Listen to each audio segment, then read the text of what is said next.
6. Жан тапсырар сәтте тіл не себепті тұтылады?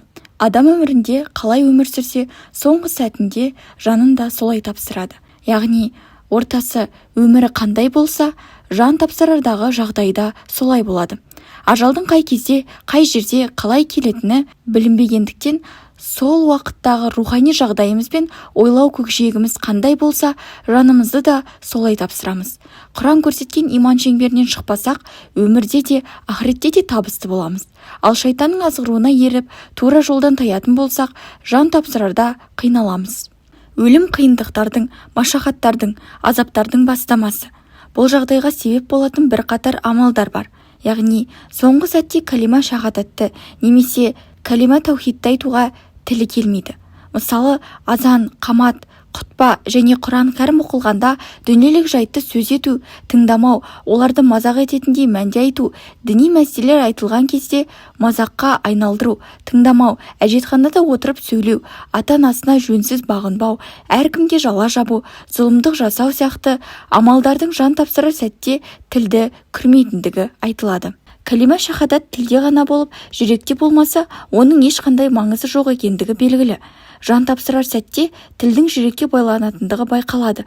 Ажал періштесін көрген адам тек шындықтарды айтады. Дүниемен байланысы үзіледі.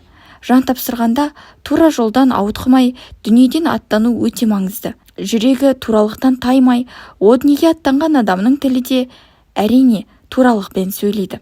Алла мен Расулының тура жолын ұстанбаған, оларды жақсы көрмеген, жүрегінде оларға орын бермеген адамдардың жан тапсырар сәтте тура сөзді айтуы неғайбыл. 7. Жан тәсілім етерде адамның өзгелерді тани алмай қалуы рас па? Я, адамдар өлерде қасындағыларды әзер таниды, немесе мүлде танымайды. Өмірде түсіне алмаған нәрселерін сол сәтте түсінетін жағдайда болады. Науқастың соңғы сәтте жасайтын әрекеттері және қасындағы адамдар түсінбейтін сөздерді айтуы осы жағдайға байланысты. Бұл оның ақыл-ой күшінің әлсірегенін білдірмейді. Құранда адамдардың өлер сәтте кездесетін жақсылықтар мен жазаларына қатысты белгілер бар. Ал Раббымыз Алла деп иман айтқаннан кейін, шынайы иманның талабына сай сенімде, мінезде, ниетте һәм іс-әрекеттерде ақиқаттан ауытқымай, тұп-тура жолмен жүргендерге оқтын-оқтын періштелер түседі. Сөйтіп, періштелер оларды бұл дүниеде бәле-жаладан қоритын болады, ал ахиретте достық пейіл танытып, азапқа душар болмас па екенбіз деп қорықпаңдар. Әрі дүниеде біліп-білмей істеген күнәларың мен ниет етіп істей алмай кеткен игі істеріңді ойлап мұңаймаңдар. Өздеріне уәде етілген жәннатқа қуаныңдар.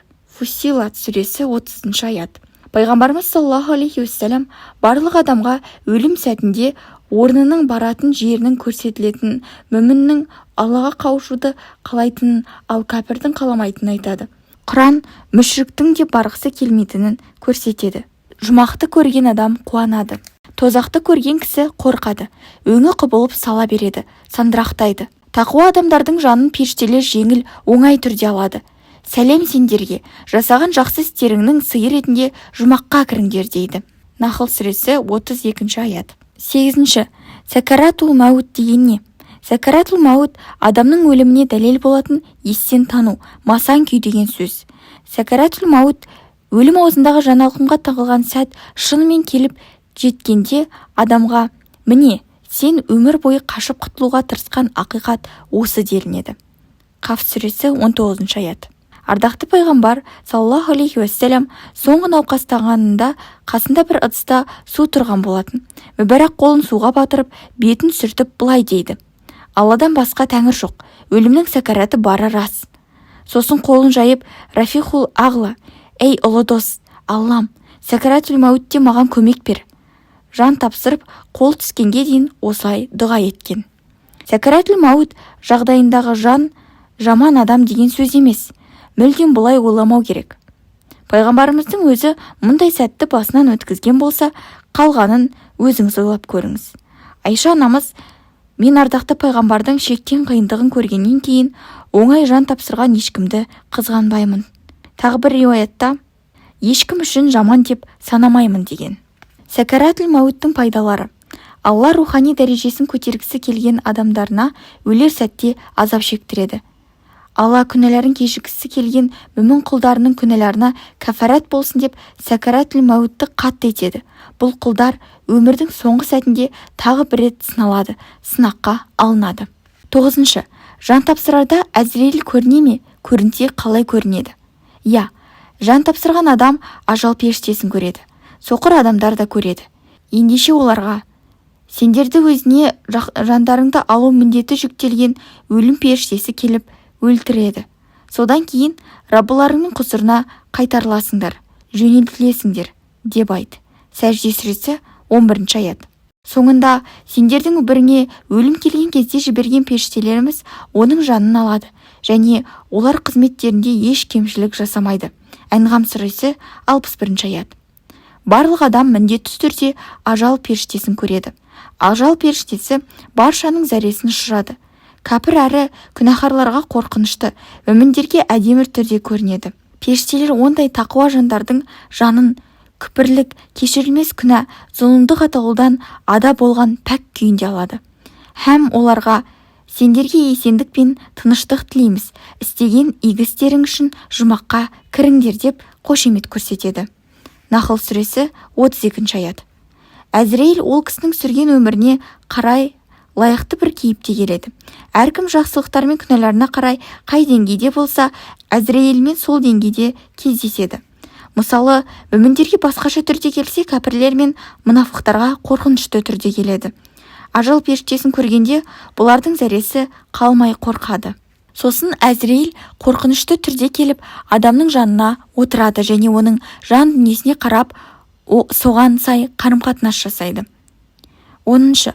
Қабір деген не? Қабір алғашқы аялдама. Құран кәрімде қабір және барзақ сөздері кездеседі. Сосын оны өлтірді, қабірге қойды.